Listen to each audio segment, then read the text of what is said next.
We have chosen this place of our garden where we hold weekend meditations, and it's a very beautiful place, lush and green, and every Sunday or Saturday morning we hold our meditations here.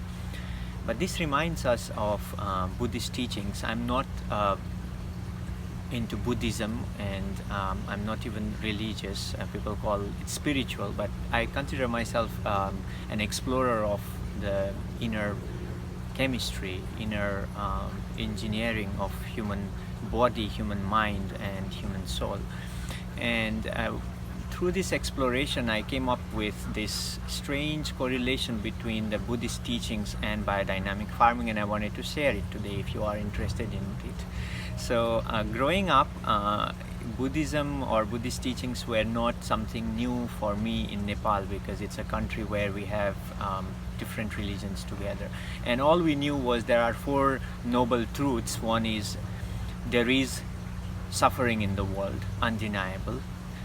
There is a cause of suffering, which Buddha talks about that, and there is an end to suffering, and there is a way, there is a path that leads to the end of sufferings. And we thought, okay, these are the four noble truths of Buddhism, and that's it, it ends there. And only it took me almost 21 years of my life before I started to explore, and this exploration was existential, it's experimental, and it's not about knowledge, because you can stuff your head with all the knowledge of all the plants in the world or all the mechanisms of how things are in the world. As long as you don't practice it, as long as you don't start the journey into it, into the exploration of it, you will not experience anything. So this the Buddhist way is of experimentation, of experiential. It's not of knowledge, it's not about knowing, but it's all about experiencing. And what happened in that practice was you start going from gross to the subtle. Gross means this is the body and this is the mind. We know the body, we know the functioning of the body as much, somewhat. We eat food, we sleep, we walk around, we do things. We know that if we exercise, we get a healthy body. If we sleep well, we have good amount of energy to do things. And also our mind, if we are more peaceful, when there is less thought, we feel like we have more clarity. So we know those things. But what Buddha taught as a practice was to grow from gross to the subtle. So go from the body, go within the body, what the framework of the body is, and go subtler and subtler inside.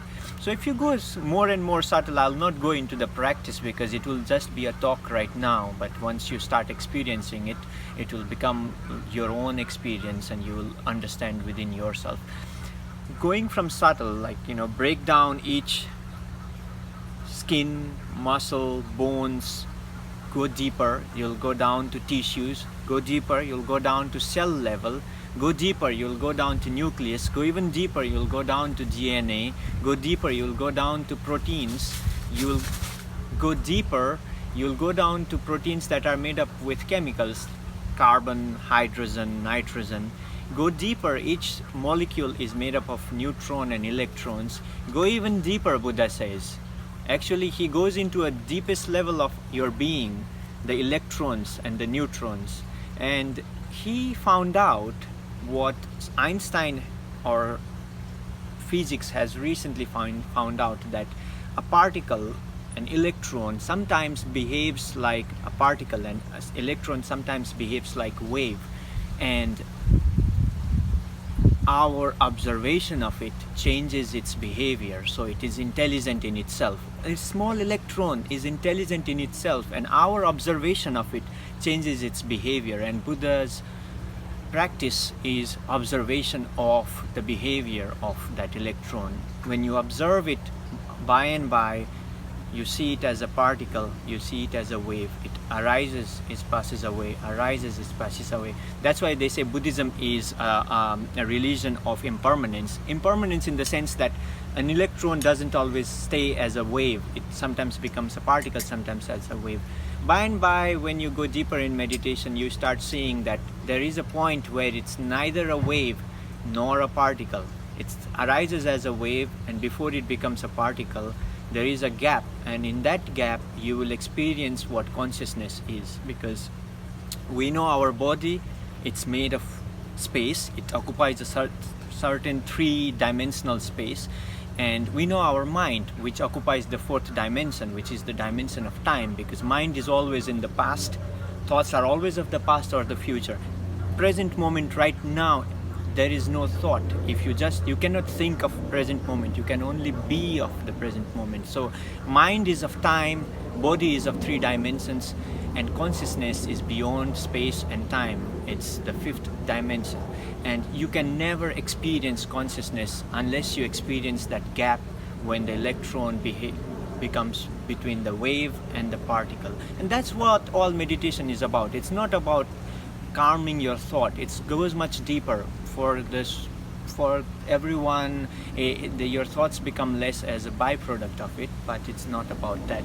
And why I'm talking about this is because you realize how subtle and subtle and subtle we go in meditation. And same thing happens when imagine your body, it disintegrates when you die. It goes into cellular level, it goes into the soil, and from the soil a plant will come up. The plant will give fruit. The fruit will be eaten by bird. When the bird eats it, you become the bird. You have become the bird now.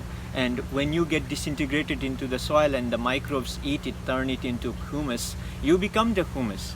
And when it grows into a tree, you become the tree. So where are you? Where is the tree? Where is the soil? Where is the bird? You are one. And I want to bring it up because mostly as we started growing our garden, we had more than 99% of the popular growers who would separate everything, like, tree is one, even separate each individual trees. This tree needs that, this tree needs that, this tree needs more nitrogen, this tree. But how can you do that once you start experiencing consciousness within? Once you start experiencing that you are the tree, you are the soil, you are the bird, then everything is interconnected, everything is one. And when one thing is missing in that interconnected link, then the whole thing is out of harmony. Then when things are out of harmony, we start fixing things that I couldn't understand when I came to the West. I'm a medicine man, and in the West it's like we are all about fixing things and improving on things without even knowing where the harmony is broken, without even knowing the whole network. Once we don't know the whole network, we start pinpointing one individual thing, we start fixing this side, and the other side becomes unfixed.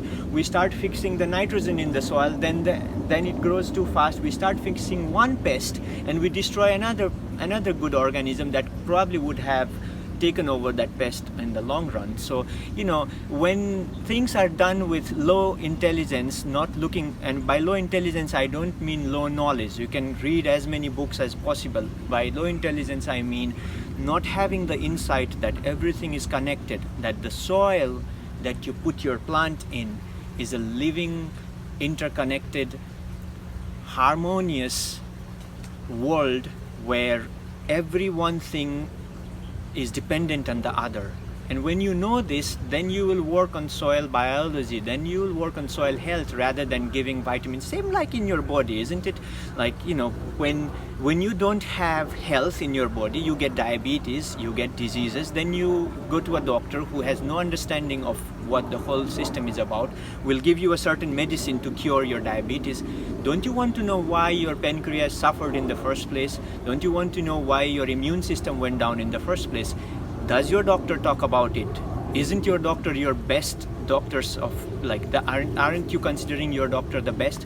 So mostly I see growers not listening to people like us, because mainly people who control those the big organizations that control the growing industry are like our doctors. They are well trained. I'm also trained. I'm well trained in this country, but where I come from, we call it Ayurveda, where we go to the molecular level of your body's functioning. And where is the mistake? What is your body type? Do you know that during the day when your body is very hot, your right nostril is not breathing. You are breathing most of the time with your left nostril because that helps to balance the coolness in your body. And when you are too cold, your left nostril is blocked. Where does your Western medicine talk about it? Is there any research on it? No. But can you prove it? Not really, because only you can prove within yourself. So how can you know what a seed does when it goes to the soil? There is no way to prove it. I have recently got a couple of seeds from a friend of mine, Champedak seeds, and not only now, I have watched this for a long time. When you put a certain seed in the ground versus when you put in a certain seed in the pot, and you give the richest soil whatever in the pot, I find that the seed is happier in the ground, and it knows that if the ground is also rich, it knows that its future is going to be brighter than in a small 5-gallon pot. How does the seed have that intelligence? And you think you are the most intelligent. You pump that plant with whatever fertilizer you want, you use it like a guinea pig in the lab, and you have no understanding of your own inner being, and you want to change something outside. It's perfectly good. It's a Western way of doing things, but I don't think it's a holistic way, and that's why I have come to appreciate biodynamic. I know many people will differ in many different practices of it, like moon calendar, or putting things in a certain horn of cow, and only choosing certain breed of cow. But look at it from the perspective of what the gist of it is, meaning, is the farming practice including the whole universe, or is it just concentrating on a certain, is it separating the plant from the soil and from you, from the weather? And then you can easily do it in Mars. Take the plant in a small pot, go to Mars and pump fertilizers, you will get fruit. Does that fruit have the same quality, same nutrients, same molecular constitution as a certain fruit that is grown in a different way? A lot of things to think about, but I will not go into that detail.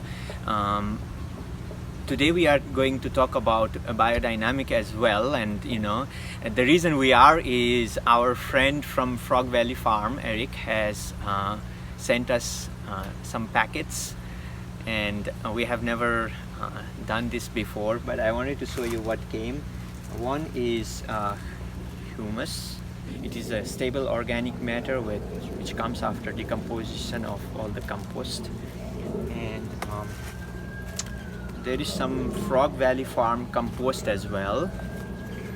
And the most interesting and bizarre and thing is, this is a cow horn, and this horn is from a cow that died of natural causes. Nobody had killed the cow for that, but it's a certain cow that biodynamic fed cow, so it has to be that way. What is inside it is, they put manure, fresh or a slightly couple days manure from a lactating cow that's a zebu cow. In India we call it Jersey. It's not a hybrid cow, it's a local cow that's not been hybridized.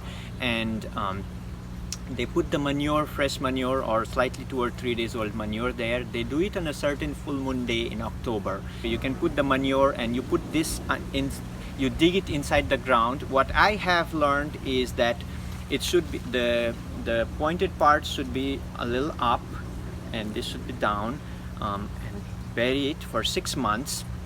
It interacts with all the microorganisms inside the soil, and after 6 months, in March, April full moon, you dig it out again. So this is the product.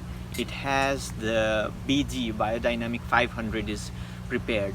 Now there is another process that happens after this. We will have to put it in, they say that 30 grams of this product can go into 3 gallons, roughly 3 gallons of collected rainwater, not the city water which has no microorganisms. So again, it's rainwater, and with all the minerals there. And then we go through a process where we stir the preparation for 1 hour in clockwise direction and then in anti-clockwise direction. Yes, it's a lot of hard work, and then after the preparation is done, then you spray it. You can do foliar spray on your plants, or you can do soil spray. The whole idea of this is to, of course, to enhance the soil health, also enhance the immune system of the plants, because we want to prevent disease. We are not more concerned about treating it, and preventing disease has to do with soil health the most, as well as plants immune system the most. So that's where we are concentrating on. So this is the preparation. So we will slowly show you how it is done, and you can follow us in the video as well. Interestingly, it doesn't smell like cow dung. You know, you might think, oh, it's cow dung. It actually has a sweet smell to it.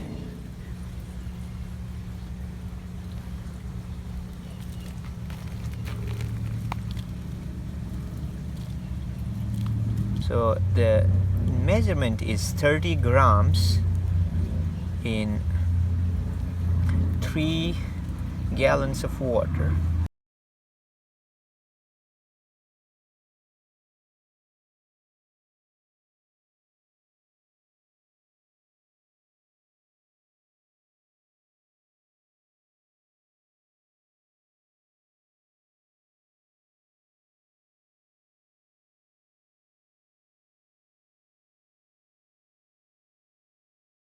It looks like we can put the whole horn now, because I can get deeper into it, and then whatever we have down here we will put into the bucket as well. We have collected about 3 gallons of rainwater there. Do this procedure around full moon time. They say that this is the most effective when it is around full moon. Doesn't have to be if you miss the full moon. It could be 1 or 2 days before or after full moon, but it's less effective the further away you go from full moon days. And when after you prepare this, the spray is usually in the evening time or the sunset time. But we watch some people in farm in India who have a big mango farm in Hyderabad. They do it in the early hours before, like when the sunrise is happening. So I think the idea is not to do it during the heat of the sun. So let's start the process. The rainwater that we collected in the bucket for this BD preparation comes from a water tank which has been sitting for a while, and it has algae in it. So the algae is actually food for the microbes. Let's see if anything comes out from there. Looks like nothing came out, so we'll just wash the horn. I think this is it.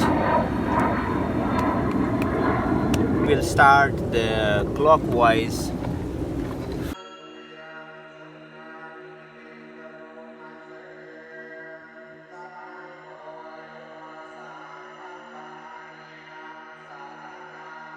You can listen to music, so maybe it's more like, you know, you are surrounded by plants, or meditate while doing this.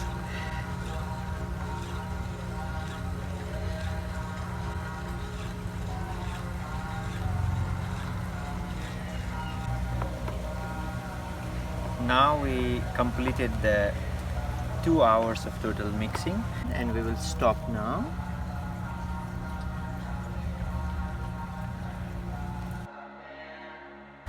And the product looks like this. This we can use it now to spray.